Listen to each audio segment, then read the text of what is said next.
My name is Deborah James, and I work in Washington, D.C. and coordinate a global network of NGOs and trade unions and farmer organizations called Our World Is Not For Sale that works to transform the multilateral trading system.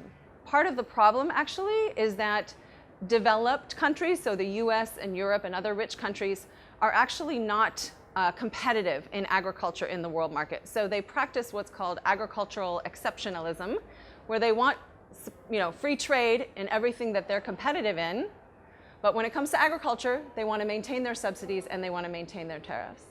And so the developing countries in the global south have been working for 14 years to change those rules and to make it so that developing countries can actually export their products as well, because they have actually had to reduce their tariffs and they have had to abolish their subsidies. So we have a dynamic actually in global trade and agriculture where the poor countries are not allowed to support their poor farmers, but the rich countries are allowed to support their rich farmers. And that doesn't make any sense.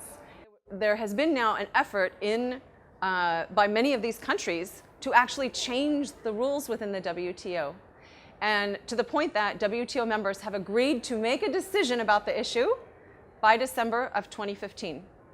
So it's up to us, as citizens wherever we live, to pressure our governments to hold them accountable to the position that farmers should be able to be supported in poor countries, that governments should be able to purchase food from farmers and maintain a food reserve system and make sure that the poor people in their countries have a right to food, and that these policies should not be outlawed in the WTO, as they currently are.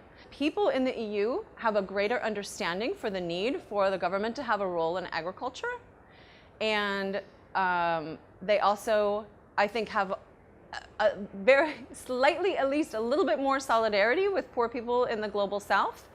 In the United States, we don't have this sentiment as much. I also think that the US trade negotiators are even more committed to their alliance with the agribusiness companies. And of course, there's many agribusiness companies in Europe, but I think that the trade negotiators are more open, at least to multiple stakeholders' input, such that if there were public mobilization in this in Europe, there could be pressure through development organizations, through the organizations of people of faith, through groups that care about agriculture. There's a lot of different groups there to mobilize, to educate about this, that could put pressure on their governments, and Europe could then be an intermediary that tries to get the US a little bit to calm down. You have to have the population educated about these issues in order for the politicians to respond.